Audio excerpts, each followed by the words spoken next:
ഗുരു എന്ന വാക്ക്, ആ ഗുരു ദൈവത്തിലേക്ക് അടുക്കാനുള്ള ഗുരുക്കന്മാരാരാണ്? വിദ്യാഭ്യാസത്തിന് ഗുരുക്കളുണ്ട്, പലതിനും പല ഗുരുക്കന്മാരുണ്ട്. പക്ഷേ ദൈവത്തിലേക്ക് പോകാനുള്ള ഗുരുക്കന്മാരാരാണ്? അവരെയാണ് സൂഫികളെന്ന്, ഔലിയാക്കന്മാരെന്ന് വിശേഷിപ്പിക്കുന്നത്. അത് ആർക്കും പോയി സർട്ടിഫിക്കറ്റ് എടുത്ത് വാങ്ങിക്കൊണ്ടുവരാൻ പറ്റുന്നതല്ല.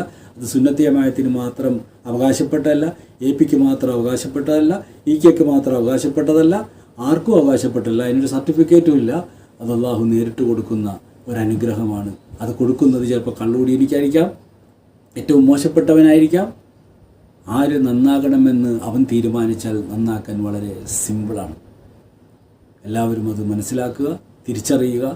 എല്ലാവരും നല്ല ബോധത്തോടു കൂടി ഓരോ വിഷയത്തെയും ഉൾക്കൊള്ളാനും ചിന്തിക്കാനും മനസ്സിലാക്കാനും ശ്രമിക്കണം. അല്ലാതെ എന്തെങ്കിലും വായിൽ കഷ്ണവും കിട്ടിക്കഴിയുമ്പോൾ അതും പിടിച്ചുകൊണ്ട് നക്ഷത്രമാണെന്നും പറഞ്ഞുകൊണ്ട് ഓടി നടക്കരുത്. വേദന കൊണ്ട് പറഞ്ഞു പോയതാണ്.